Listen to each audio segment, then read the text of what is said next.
Good evening. My name is Arthur Bernard. I'm the Vice Chancellor for Government Relations and Public Affairs here at the University of Massachusetts, Boston. On behalf of Chancellor Motley, I welcome you all to our campus this evening for what will be an informative meeting about the implementation of the Project Labor Agreement for major construction projects here on our campus over the next 10 years.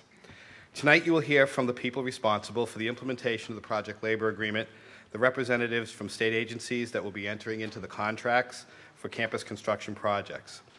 Also with us this evening are representatives from the trade unions that will be engaging in the construction work here on the campus. Many people are under the impression that the University of Massachusetts Boston is the organization that will solely manage and contract for the construction and redevelopment of our campus as set forth in our 25-year master plan. Under state law, that's not quite how it works. Some of the major construction projects on our campus are funded by state capital bonds like the Integrated Science Complex, as you can see as being the construction site is to our left out the window. That is our first academic building project since the campus was built in 1974. Projects like the Integrated Science Complex funded with state bonds are managed by the Division of Capital Asset Management, the state agency otherwise known as DCAM. They are the agency that initiated the bid process for the Integrated Science Complex and entered into the contracts with the construction company to do the work. The University of Massachusetts Building Authority has the authority to finance construction projects on behalf of each of the 5 campuses within the University of Massachusetts system. They manage the projects that they finance, they place the construction contracts out to bid, and they contract with the construction companies to do the work. They are responsible for, on our campus, an academic building that will be coming in the future, new parking garages, and the construction of the Edward M. Kennedy Center Institute, to name a few of the projects that they are going to be working on here on our campus. So with that background, I will introduce Ron Marlowe. Ron is the Assistant Secretary for Access and Opportunity within the Executive Office of Administration and Finance. Ron is also the chair of the Access and Opportunity Committee, which is a committee responsible for monitoring the implementation of the Project Labor Agreement. Ron? Thank you, Arthur. Good evening, everyone. See, you've not had the misfortune of having me before you because I believe strongly in call and response. And if the call is strong, then the response, given there's so many of you, should be stronger. So, good evening, everyone. Good evening. See, you just don't know what that does. So, as Arthur said, welcome. It is my pleasure to be here with my colleagues in state government, as well as our partners, the construction manager in the trades, who will help realize the collective vision that is the Project Labor Agreement and the projects that it covers. Tonight's meeting will be solely focused on the labor elements of the Project Labor Agreement. We will be working to schedule a community meeting that will be targeted to the minority and women and small business or small contractor opportunities that will be available. But again, tonight we will focus solely on the labor. In addition, we will give an overview of the labor participation goals, an overview of the projects themselves and the owner's roles within those projects, an overview of the construction manager's role and labor's role in helping achieve our collective objectives.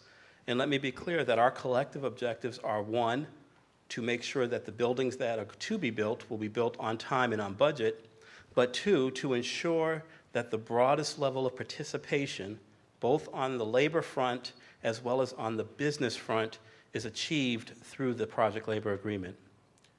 The PLA has adopted the Boston Residents' Jobs Policy for our labor employment goals, and as many of you know, those goals are 50% Boston residents, 25% minorities, and 10% women. Working through the owners, the construction manager, and again, the trades, who are all our partners in this effort, we hope to not only meet those goals, but to exceed them over the life of the PLA. I should point out that this is the first of 2 specific community meetings focused on these issues of employment. The second one, we will come back sometime in mid to late June because we understand and accept that we don't have every question answered tonight. And there will be some questions you will raise that we still need to roll up our sleeves and get to work on. And as we do that, we will come back and let you know our progress in answering the questions that you put before us that we weren't able to give you full answers to this evening. We ask that you be patient with this process. The first projects are not really underway as of yet. We are rolling up our sleeves, and as Arthur said, I chair the Access and Opportunity Committee, which is really the monitoring committee to ensure that the compliance around the goals that they're met. In addition, of course, DCAM and the University of Massachusetts Building Authority will have their own compliance folks on the ground who will be checking in on a more frequent basis than the monitoring committee will. With that said, let me just once again reiterate that the labor participation goals for these projects are the Boston Residents Jobs Policy goals of 50% City of Boston residents, 25% minorities, and 10% women. Again, working with our partners and working with you, the community, because there will be times where we will not get it completely right, and you will help us figure out quickly and effectively how we correct those problems. We do expect to not only meet those goals, but hopefully to exceed them and to use the project labor agreement as a means and a basis to pull people in, get them on the work site, on other work sites, to get them a profession that has a meaningful existence for them and the families within this community. With that said, I will stop there and turn the floor over first to my partner in state government, Ms. Carol Quinn-Ellison, who is the Commissioner of the Division of Capital Asset Management, and our partner, Laverne Cawthorn, representing the University of Massachusetts Building Authority, who both will give an overview again of the projects that we anticipate to take place, but more specifically, their respective roles in overseeing these projects and making sure that, again, they're built on time, on budget, and fulfill our mutually inclusive goals of the broadest level of participation on the labor side and the business side. Carol and Laverne.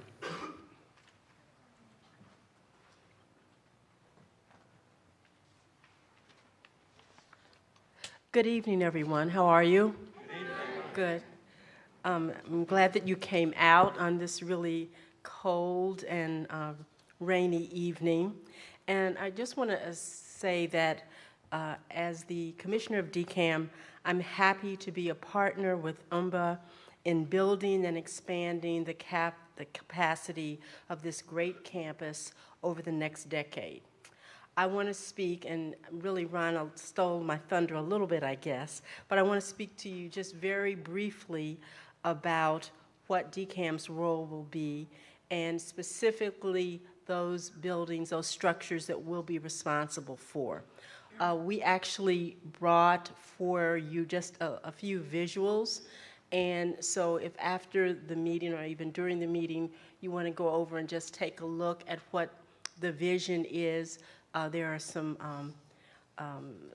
pictures there for you to take a look at, a map of the campus to give you an idea of where these buildings are going to be. The building that's underway now, as you all probably recognize, is the Integrated Sciences Building. That building, I'll stress, is one of the projects that's funded, and so that's one we're very excited about it. We know it's very meaningful to this campus, and will go a long way toward really helping to make this campus more of a world-class educational environment. We also have on our agenda, or as part of our goal, to produce a new academic building. That's down the way a bit, probably around 2014. We're responsible as DCAM for creating a new campus internal circulation system as part of our project mission here. Also, the substructure and science center demolition, we'll take responsibility for that. We will be constructing a new ground level entryway and facades, and we'll be responsible for campus landscaping. So those are the general areas that we're taking on as DCAM, and we're looking very much forward to working with UMass Boston and UMBA specifically in this venture.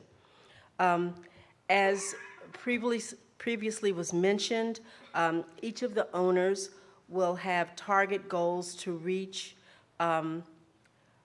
both workforce and MBE, WBE goals.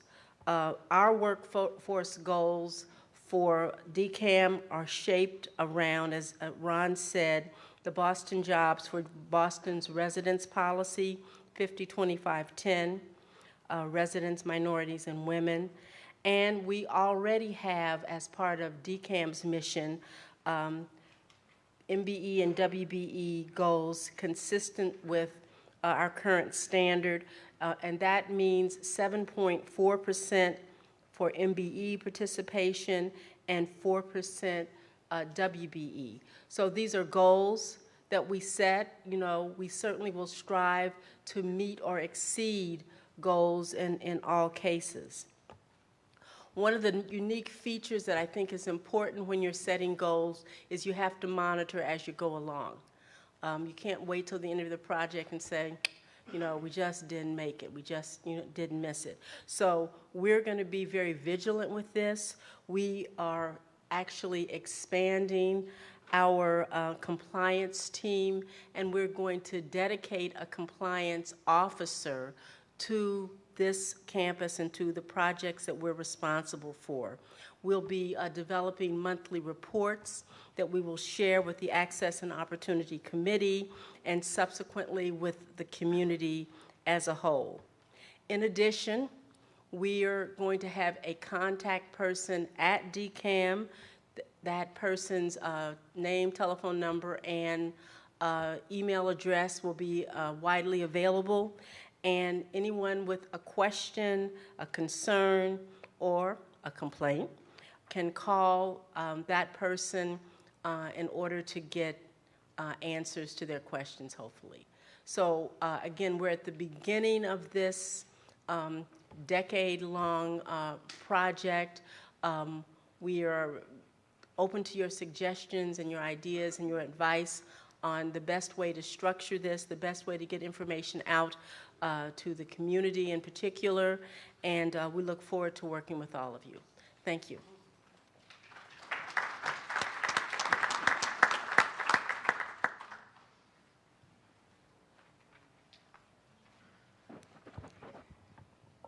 Hello, good evening.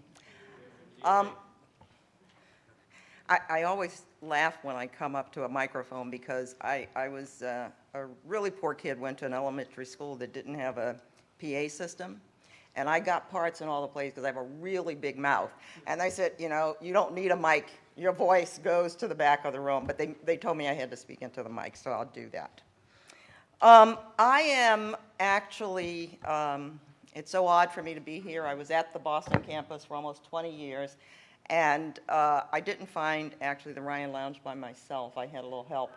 But it's marvelous to be back on the campus. It really is, and particularly in the new Student Center, which I spent a better part of my last years here working on. And what's really nice is to see students using it as we imagined it when we designed it. The Building Authority, and also, by the way, I'm retired, and David McKenzie, who also was on the Boston campus, gave me a call and said, have I got a job for you? And thus I became a consultant to the Building Authority to work on an affirmative action plan, which, by the way, the Building Authority never has had. It is not required legislatively to have one. And so voluntarily, it's developing one. Well, I guess I'm developing one for them. So let me start out by saying that the Building Authority is going to be responsible for about $400 million in projects that are contained as part of this project labor agreement. I want to caution people, however, having spent a lot of years on the campus, there are some projects that will be getting underway, but some projects are a list. University priorities change, emergencies come up, things happen, and you decide, you know what, I don't want that project, I want another project. So I want to caution you, even though there is a list, and it contains a number of renovation projects, ADA projects, road work. That there's some major projects that I'm sure will get done. There's some you probably won't see done necessarily in 10 years. But I wanted to talk a little bit about where we are in the projects that are moving forward. The EMK Institute. The EMK Institute actually had some site and design issues, but should be starting, most of those have been resolved and therefore should be starting, I would say, this summer with some early site work, the construction likely starting in September. That's $50 million, and Lee Kennedy is the CM on that. They have not yet been a part of the Access and Opportunity Committee, but I expect that he will be at, or a representative will be at the June meeting of the Access and Opportunity Committee, because they are now beginning to ramp up for construction. There's a general academic building, which is a $100 million project. And that project, the RFPs have just gone out. No, it hasn't been awarded yet. So we expect mid to late June that there'll be a CM on that project, but it hasn't been awarded yet. There's an $80 million project, utility and road work. That project, unfortunately, this is one of the little glitches that happened, now has to be re-advertised because there was a problem. So no one has been named on that one yet either. So the good news is you're at the beginning of most of these. That's the good news. As for compliance, the building authority does not yet have approved goals for WBE and MBE. As a signatory to the PLA, it is committed, as will all of the CMs have to commit to the Boston's Jobs for Boston residents goals, the 50, 25, 10, which is a workforce goal. We certainly look at the state's WBE and MBA goals as aspirational goals, but I have to tell you in all honesty, we're just developing the building authority program, and so they haven't been set yet, and they haven't been approved by a board, and that's where we are. As for compliance, again, the building authority has 3 staff people. I can just about guarantee you that the building authority itself will not likely have someone on site at every job because they just don't have the people. But what I have been doing as the person who's been tasked with trying to figure out what's the best way for the building authority in its current configuration to actually implement an affirmative action plan, to be able to, as I like to say, find something that works, is that I've been listening to a lot of people. I think I saw Janet Jones here from the Dorchester Roxbury Labor. There she is. We had a long, long conversation, and she's given me many ideas about how other projects have managed to comply with this successfully. I've also talked to Lou Finfer from the Mass Communities Action Committee, to DCAM's compliance person, to I did see John Fitzpatrick from the Supplier Diversity Office. And I will have a meeting. I actually saw Brian McPherson here from Suffolk. We have a meeting set up because I have heard repeatedly that the Kroc building was a really, really great success in terms of meeting the Boston goals. And my feeling is that we don't have to reinvent the wheel. We can find out what other people have done that's worked. And again, the good news is the building authority's at the beginning, so that trying to replicate things that have been successful is my goal in this. And again, because many of the projects haven't started yet, what the building authority will do in terms of compliance is we will listen, we will hear all of the data, information, advice that folks in the community have, that folks who've done this and it worked have had, and then we'll make a recommendation for the project.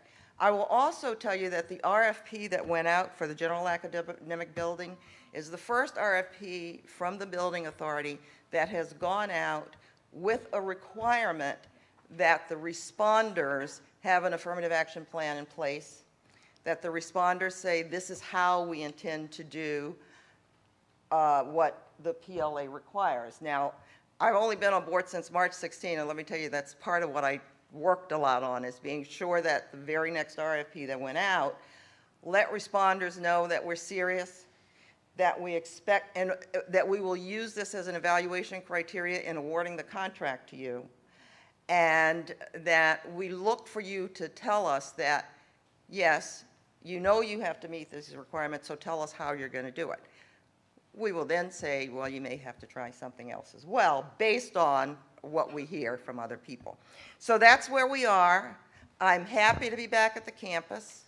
I'm always happy to see that projects are actually moving along, because I worked on some that took 20 years to get built. So I look forward to hearing what you have to say.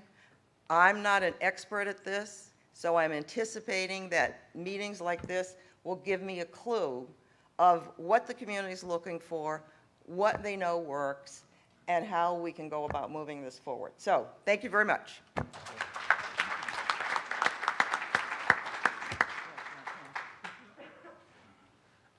Before we move on, is Steve Villani? Steve, would you mind, could someone help Steve pull a chair up, or you can actually take my chair? Because what we'd like to do is we'd actually like each of our union partners who are here tonight, and we have Mark Fortune from the Boston Building Trades Council, Frank Callahan from the Mass Building Trades Council, Mark Ehrlich from the Carpenters Union, and Steve Villani representing the construction manager. We'd like each of you to just come up and briefly give an overview of your role in helping us achieve, again, our twin goals of building the projects on time and on budget, and helping us meet our broadest goals of inclusion, in particular around the labor front. And Mark, since you're closest to the mic. Frank was going to take the lead on that. Frank's going to take the lead on it? Excellent. Well, that's good. I like to keep you by my side anyway. So, Frank, why don't you come on up? Frank Callahan from the Mass Building Trades Council. Thanks, Ron. Sure, Mark? Absolutely. No. Thank you for coming tonight. Finish last. My name is Frank Callahan. I'm the president of the Massachusetts Building Trades Council. And for those of you not familiar with us, just a little bit of housekeeping. We represent 75,000 men and women who work in the construction industry across the Commonwealth. They belong to 74 local unions and district councils, and they work for approximately 3,500 union contractors all across the state. Unfortunately, a lot of them are at about 30% unemployment right now, is about the statewide average, and it's higher or lower depending on the trade and the region of the state. We also are very proud of not just what we do on a day-to-day basis, but our commitment to the industry, commitment to the workforce, and commitments to the community. Some of those commitments are, we spend about $30 million a year of our own money, not state or federal money, but our money that we put in funds with our contractors to train the skilled workforce, to train the next generation of skilled people for our industry. And there's a report, actually Susan Moyer, Susan over here, with the Labor Resource Center that was commissioned to compare apprenticeship programs, the union versus the non-union. We train 81% of all the registered apprentices in the state. We have a much better record of not just taking people in, but having them actually complete a program, or graduate, if you will, since we're in an academic setting, and enter into a career in the industry and stay in the industry. Because we look at it as careers, not just jobs. And you'll hear more about that from Mark, both Marks and from myself. They're comprehensive programs. They're anywhere from 3 to 5 years. You teach people in all aspects of a trade. See Gary Walker from the IBW, the licensing, with the iron workers, Mark's with the sprinkler fitters. They are also a licensed trade, but it's skills training, it's safety training, how to work on a construction site. I try to make a joke out of it, even though I don't think it's that funny, but unfortunately, people view the construction industry and the people who work in the industry as the big dumb guys in the beer commercials. And that's not what it's all about. It's a very serious commitment to training. It's a serious commitment to an industry that's not often easy to work in. We work in dangerous conditions, all kinds of weather. It's hard physical labor, and it requires a good brain and a lot of commitment to the training and the skills that go into it. and work's not always good, and we're going through that right now. Like I said, it's about 30% unemployment, so it's difficult to stay in, but we managed to do it. We're working with our contractors and our members. And we're pretty proud of what we do. And our goal as union organizations and unions is pretty simple. There's a lot involved in it, and it ties in a lot of areas, but it's simple. It's good wages, good benefits, and good working conditions. That means wages where you can raise a family, buy a house, have a better quality of life, participate in your community, health insurance if you get sick, and a pension that you can retire on with some dignity after a lifetime of work. And when you're on the job, you know, it's as safe as you can be. It is one of the most dangerous industries in the country. We're a disproportionate share of injuries and fatalities are in the construction industry, and we take that very, very seriously, as we have to and we should. So we're very committed to that. And as I mentioned, we look at this as not just a job, and this ties in with these projects that we're talking about here tonight. I know a lot of people look at it and they see $700 million worth of work. Great, when can we start? And believe me, a lot of our members are looking at that the same way. And they, you know, it's what people want to believe, including our members and including myself, that everybody's going to go to work tomorrow. And I'd rather have that than a winning lottery ticket, believe me. But it's about a career. Anybody can go to work on a job and be in the construction industry. A job is different than a job you would consider in manufacturing or an office. It could be 6 weeks, it could be 6 months, it could be a year, it could be a year and a half, depending on your trade, depending on the given project, and how long that's going to go on. So the jobs are very different. But again, we're training people for a career. You may work for multiple contractors in the course of a year, certainly in the course of a career, or if you're lucky, you may get with a good contractor that keeps you on. We call them our steady eddies that work regularly on a regular basis. That's not too common, but they are out there. So there's all different facets.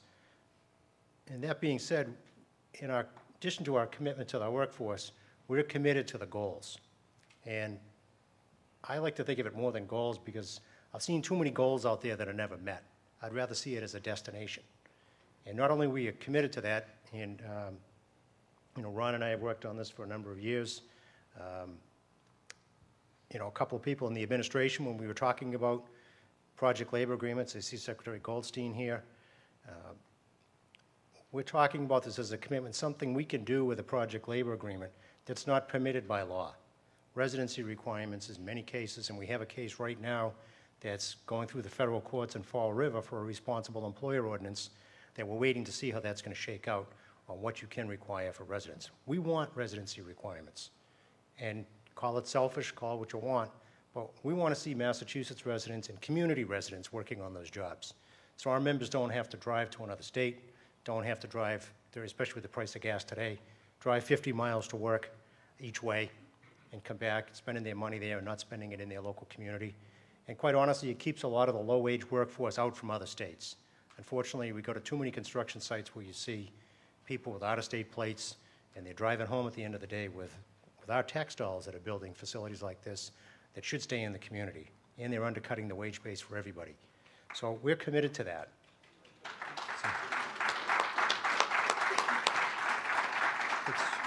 That's an easy commitment for me, and for us as unions. We've put our money where our mouths are. There are currently 19 responsible employer ordinances across the Commonwealth in different cities and towns. I mentioned Fall River. It's not just about residency. It's about making sure that people pay the proper wages, people provide health insurance. And yes, people provide apprenticeship training, real apprentice training, not a paper program that someone signs, and then when the job is over, the training goes away, and that worker gets dumped on the street or kicked to the curb, and they're out of a job, they're out of a career, and they have to move on to the next thing. That's not doing that worker a favor, it's not doing the industry a favor, and it's certainly not doing the economy a favor. That's not what we're all about. We've also shown our commitment on the Kroc Center was mentioned earlier. That was one where we got together before the job started, sat down and did it the right way, so it doesn't become this, where the contractor's blaming us, we're blaming the contractor, the city's getting blamed for not doing their job, and at the end of the day, those goals, that destination is not reached, and the goals are just something that exists on a piece of paper. Again, that doesn't do anybody any good. We've had some success not just on the Kroc Center, but in Springfield, at Bay State Medical Center with the Pioneer Valley Building Trades Council. I exceeded the goals for local residents, for women and minorities on that job. Again, because we sat down and we did things in a project labor agreement that we can commit to, that as much as they want to, public officials are prohibited from doing by statute and by the courts. So we can make those commitments. We've got a record of living up to those commitments.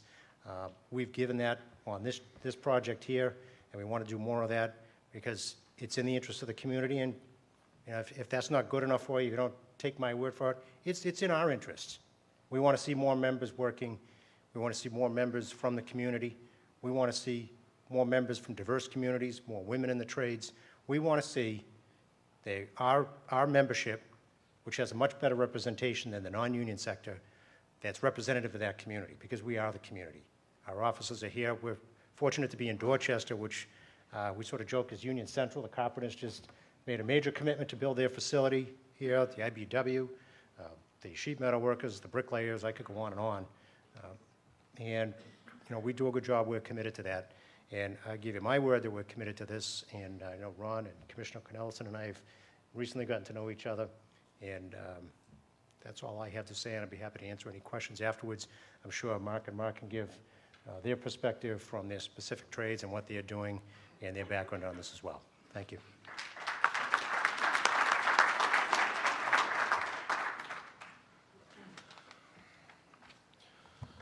I have to push this up. Everybody hear me okay? Okay. Well, what can I say? I think Frank said most of everything that I was going to say, but I'll introduce myself. I'm Mark Fortune. I am the president of the Boston Building Trades, representing 18 various crafts. That's from the plumber to the iron worker to the sheet metal worker. Some of our guys are here tonight. Some of our members might be in the audience tonight, and some of our future members might be in the audience also. I'll share a little background with you. I grew up in Dorchester, right up at Uplands Corner. Moved to Jamaica Plain, lived in West Roxbury. Went to the Boston Public School System. Graduated in 1983 from Jamaica Plain High. My children are graduates of Boston Latin Academy, and Latin Academy today. So I'm a firm believer in the city. I had no reason to leave. I had an opportunity 25 years ago to become a state trooper. I know, you're looking at me, state trooper, right? All right. I might be retired by now. But I was convinced 25 years ago by my uncle, who was a sprinkler fitter, to join the local union, and I did. And I thought it was the best thing. I don't look back today and say I wish I became a state trooper. I'm very happy where I am. I've got a lot of friends along the way. A lot of people in this business are very good to work with. We have general contractors like Walsh Brothers, who've been in business for over 100 years, Lee Kennedy, so on and so forth. Ron mentioned the team. This is a team. It's a coordination of working together. And we in the building trades look forward to working with the community on this project. Again, to speak of being repetitive, what Frank had basically said, we are willing to do our part. But it is a commitment. 25 years ago, I started a job. Who knew I was going to have a career? That is the difference. It is a career. It's not a job. You don't show up one day and not show up the next day and think that you're going to have a job. There are strict guidelines that our apprenticeship programs have to follow. And I know that we have a lot of Boston residents, again, that might be in here tonight, that are out of work, that want to go to work tomorrow. These jobs aren't going to start tomorrow. It's over a 10-year period. And we do look forward to hopefully bringing in new apprentices into our apprenticeship programs, because that's what we need. I started out 25 years ago as an apprentice. Guys are now retired that I work with, and it's a cycle that continues to go on and on and on. But I do want to say thank you to DCAM and UMass Building Authority to enter into a project labor agreement and to believe in the trades and what they can do. I think it's a teamwork effort that we work together, we join alliances, and we make it happen. So that's what I have to say, and thank you. And if there's any questions, like Frank said, I'd be more than happy to answer them afterwards. Thank you.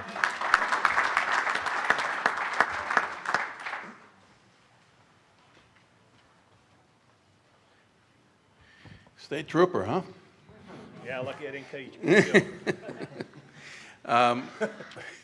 My name is Mark Ehrlich. I'm the head of the 20,000-member New England Regional Council of Carpenters. Our headquarters are just up the street on Dot Ave. We have a lot of our members here tonight, and thank you for coming. And I just want to say a few things. First, I want to thank the Building Authority and DCAM for taking this on, and Secretary Goldstein for leading the charge on getting this PLA to happen. I'm just going to be simple and straightforward. I, too, live in the city. I've lived in the city all my adult life. My kids also went to Boston Latin and Latin Academy. I was a supporter of the Boston jobs policy when I was a rank and file carpenter, long before, this dates back to Kevin White, which tells you how old I am, when it was initially an executive order. I've always believed in that policy, and I believe in it today. As the head of the Carpenters, we have been very proactive about trying to make sure that our membership reflects the communities that we live and work in. We have been doing pre-apprenticeship programs in partnership with a variety of organizations over the years, ranging from Youth Build to most recently the Urban League. And it has made an enormous difference about providing opportunities to the kind of careers that Mark and Frank talked about. So I don't think there's really any question about the goals, about the commitment to the goals. I believe in the goals. We will do everything in our power to make sure the goals happen. What I want to talk about tonight is how you distinguish between paper commitment to goals and the actual realization of the goals happening. Because there are a lot of jobs that are covered by the Boston Jobs Ordinance that don't meet the goals. And there are other jobs, the Kroc Center was one that was mentioned, that have. And there's a very simple way to get this done. This is not rocket science, ladies and gentlemen. This is a question of getting in front of the bus as opposed to chasing the bus after it's out of the car barn. And the way that you do that is by sitting down with the construction managers way ahead of time, whether it be Walsh Brothers or Lee Kennedy or Suffolk or whoever happens to be doing the project, and saying really simply that this project has these goals, it will not go forward unless the goals are met, and that the subcontractors, since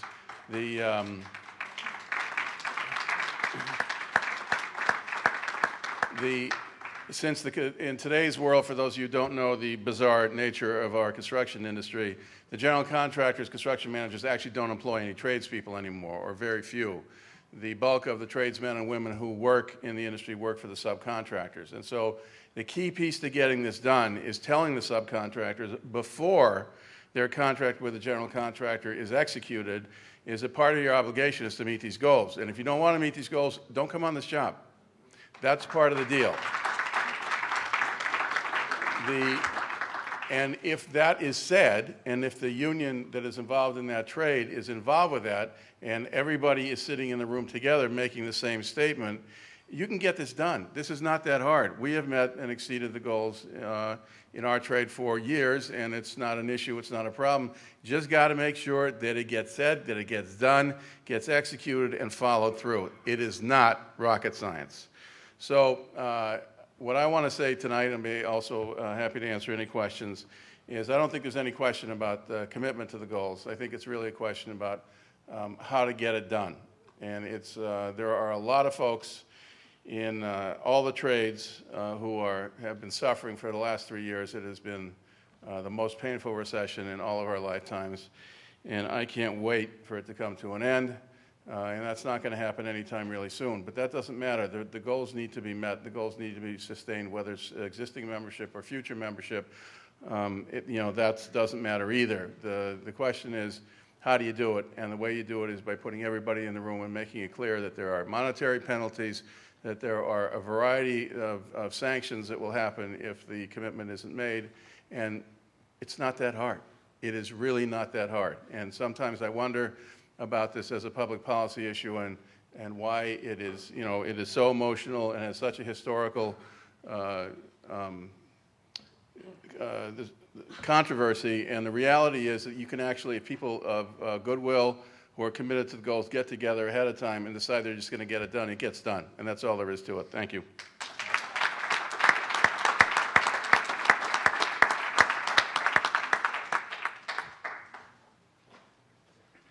Good evening, everybody. Good evening. Oh, come on, a little louder. Good evening. That's what I'm learning from Ron. My name is Steve Villani. I'm with Walsh Brothers, and I'm the project executive for this project. Just a little bit about Walsh Brothers. It's a 110-year-old company.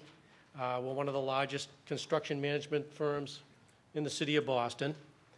And we are extremely committed to meeting the goals on this project. We have a great track record of meeting goals. We have several projects that have done extremely well in the city. And I think one thing that's important is that PLA, Project Labor Agreement, also means, I like the P to stand for partnership. And that partnership is with these gentlemen right here, and of course the ownership and the university. It is a partnership. We have to work together. Our job is primarily to monitor, and I heard it mentioned several times, Mark just mentioned it, it's not being reactive, it's being proactive. And that's what we like to do. We stay ahead of the curve. We have a project right now that we are way ahead of everybody. We're actually ahead of the goals right now. Of course, it's early in the project. But we're doing extremely well, and we're doing that by staying right on top of it. We don't let anything get behind. It was mentioned also that we have to establish these goals before the subcontractors are signed up. It's absolutely correct. We are managers. We hire subcontractors to do the work. We do very little or none of it ourselves. When we hire those subcontractors, it is made clear that these are the goals. And we don't expect them to just be goals, we expect them to be met. And we will stay right on their case to make sure that that happens. And being a large contractor in the area, there's a lot of effort being made by the subcontractors to make sure that they do meet those goals, so that next time they come in the door, we'll be offering them another job. So anyway, that's what we're doing here. And we hope to have a very successful project, again, working with all these fine people up here. Thank you. Thanks, Steve. Before I ask Arthur Bernard to come back up and we go to question and answers, let me acknowledge, and I think Frank and Mark have done this, our colleague and State Government Secretary Joanne Goldstein from the Executive Office of Labor and Workforce Development is here. Also, State Representative Marty Walsh is here. City Councilor Tito Jackson is here. And it's my understanding that Michelle from Senator Hart's office is also here representing the senator. Before we conclude, we will give an opportunity to both the representative and the counselor to say a few words. I should point out that the counselor is a member of the Access and Opportunity Committee, and the representative keeps close eyes on what we will be doing. And so the university is also a member of that committee, as are many of the individuals at this table. At this time, we'll go into the Q&A. If you have written your questions down, if they could come to the front. If you haven't, that's okay. I think we are running at a pace that will be able to allow folks to stand, identify themselves, and ask the questions. I just have to stress, please let them be questions and not statements. Arthur, can you come back up?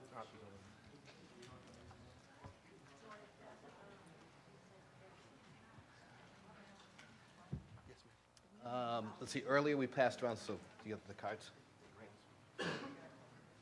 No. Does anybody else have any questions that filled out any cards? Got one out here. Thank you. Yeah.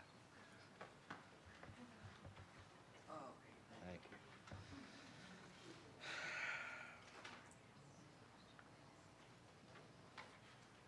Okay. We'll do the last one first, the last one to receive. The question is, how do you intend to remedy partial or non-compliance of the Boston Plan? And how will we resolve our best efforts?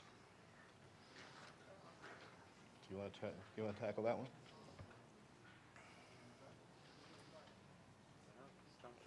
No. You stumped around on the first question. Do you,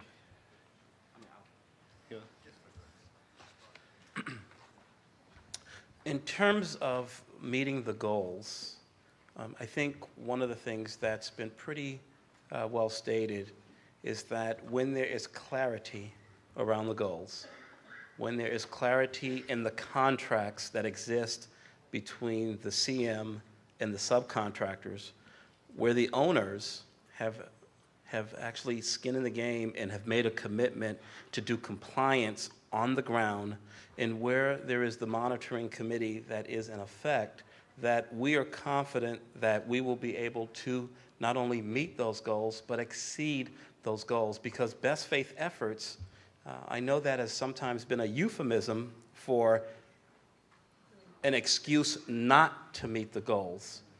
But there is a strong expectation, and again, as just been stated here tonight, everyone here at this table is a partner with the state in terms of making sure that we have made a commitment to the community that we will do our very best, not best faith efforts, but do our very best to meet and exceed the goals. And we have the counselor, the state representative, who are involved in this process to also help us drive and meet those goals. We have a representative from the community on the Access and Opportunity Committee who will be on the ground to make sure that we meet those goals. And so while I understand the last question, and I'll use the words that I've heard him use before, that the wink and blink is sometimes in effect, the wink and blink will actually be a steady gaze with respect to these projects, and we will meet the goals. And as the commissioner said, we will be transparent in providing information not only to ourselves but to the community as to where we are in meeting those goals. Stay tuned.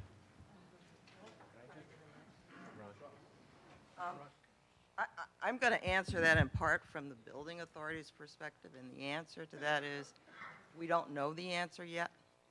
In part, what we're trying to do with meetings like this is come up with answers that will give us the absolute best chance of meeting and exceeding those goals.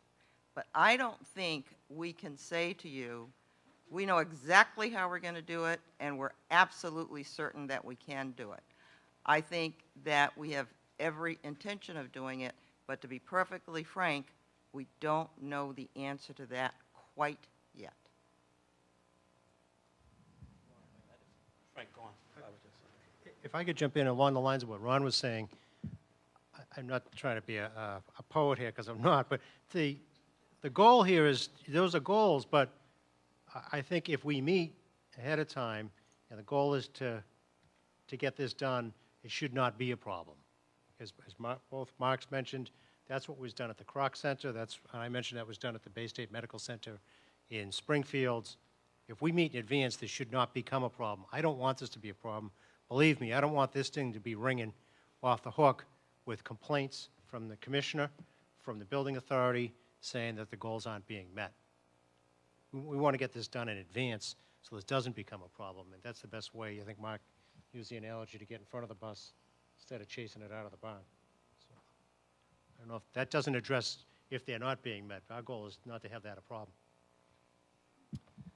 Well, I think I want to just ring in on this also to say that Laverne's quite correct. We haven't worked out all the details, but you know, if there is non-compliance, but I think you have our commitment that we will act swiftly if there is evidence of non-compliance.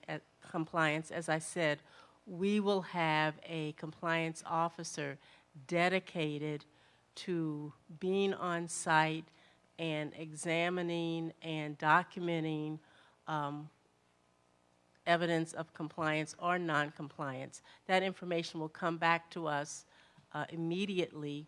We as a committee meet monthly or more frequently if that becomes necessary. So I think we have the apparatus there to, you know, in place to react and take action.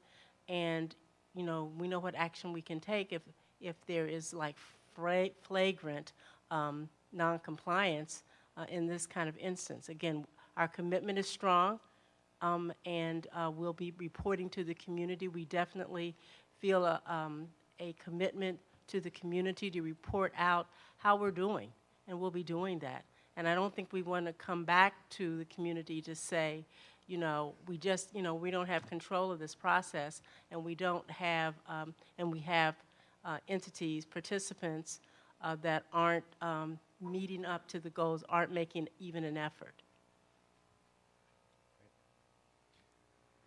The next question is regarding apprenticeships and union membership. I have two questions that are similar to them, so I'm going to combine the two.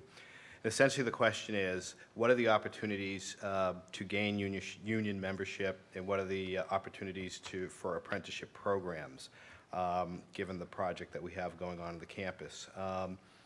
And then there's an additional question regarding how our apprenticeship is going to be factored in as hires on the project.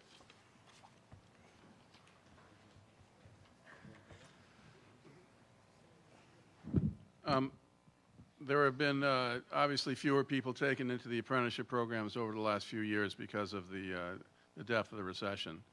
I'm a glass half full kind of person, and I think that we're starting slowly to come out of that, and at least I'll speak for my trade, that we are beginning to look very closely at the issue of starting to expand our apprenticeship and bring more folks in. Anybody who's interested can come to our facility on the first Monday of every month and apply. We'd be delighted to start the process. You need a high school diploma or GED, and then the process begins.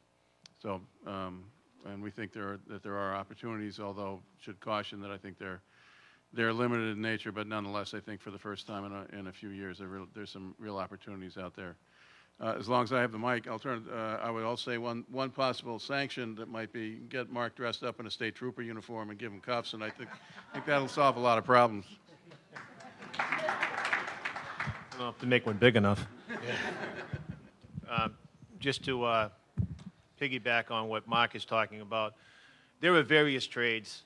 As I mentioned, there's 18, 19 various trades out there, and each one has different criteria that's set forth.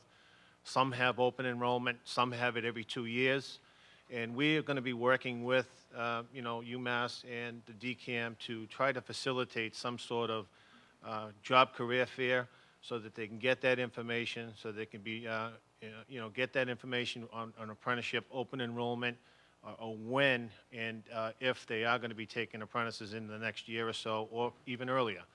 I know some have opened up in the last couple of months, to Mark's point, so things do hopefully start turn around in the building trades. As we said, Frank had said earlier, 30% unemployment. There's over 5,000 apprentices right now, of which I don't know how many are loafing or out of work at this particular juncture, but we will be working diligently with UMBA and DCAM to try to facilitate some sort of job fair, and hopefully it's here, right at the campus. And there's a lot of outreach as well. There's a common story we tell is that a lot of people I get calls all the time, and people will say, I got this great kid, he wants to come into the trades, or she wants to come into the trades and wants to work in construction. I said, that's great. What does he or she want to do? They said, he wants to work in construction. And I said, well, try to as politely as I can say that's not good enough. Do they want to be a carpenter? Do they want to be a sprinkler fitter, an electrician, a plumber, and so forth? And I want to be in construction. And sometimes it'll be that just whatever trade is taking applications, whether it's the carpenters or the bricklayers, they try to shoehorn that young person into that program. And then 2 years later, they decide, well, this isn't what I thought it was going to be. Maybe I would have been better as a carpenter than a bricklayer. Maybe their skills or what they want to do would have been better suited. That person drops out. We spent a lot of money, 2 years' worth of training. They might have earned a few paychecks, but the industry loses a skilled worker. It's not a good fit. That's why we've worked for as long back as the Central Artery on the Apprenticeship Preparedness Program, which Governor Patrick had funded. That's not ongoing right now. It's hopefully going to be back up and running. Construction Career Days were hosted at the Laborers 2 weeks ago, where we had hundreds of young people from the high schools attend to get a taste of what they might be interested in the trades. And the individual trades have open houses and outreaches to the vocational schools. So that's an important piece of this as well. It's an education process. I think Mark mentioned that he got in the trade because of his uncle, and that was the traditional way, and he knew what he was getting into. A lot of people that don't have that connection, whether it's a relative or a neighbor or a friend, may think, I want to be, this trade, and then, they find out it's not for them. That's a disservice to everybody. So we're hoping to do some of that as well. As Ron had mentioned earlier, this is the first of many other meetings. We don't have a date yet for the next meeting. We will be taking back some of the questions that we've gotten this evening. We'll be looking at some of the programs. There'll be further conversations with Susan and some others and members of people that are participating today in this room. And in the next meeting, we'll come back and talk a little bit more detail about how we're progressing and moving forward. We will also have, the Access and Opportunity Committee will also have, as we mentioned, additional meetings around the minority business and women business process as it relates to these projects. And those will, we see Reggie Nunnally here in the audience this evening, who will also be participating in those discussions. So I think we have a lot more meetings to have and a lot more work to do and a lot more discussions that have to take place among each other and among all of us up here on the panel this evening. So with that, I think I'd like to just conclude the program for now and give everybody here some time to mingle and talk to some of the members of the panel. If you have if there's a particular question or something specific that you'd like to ask one of us, please feel free to come up, and I think we can conclude the formal program for this evening. Thank you.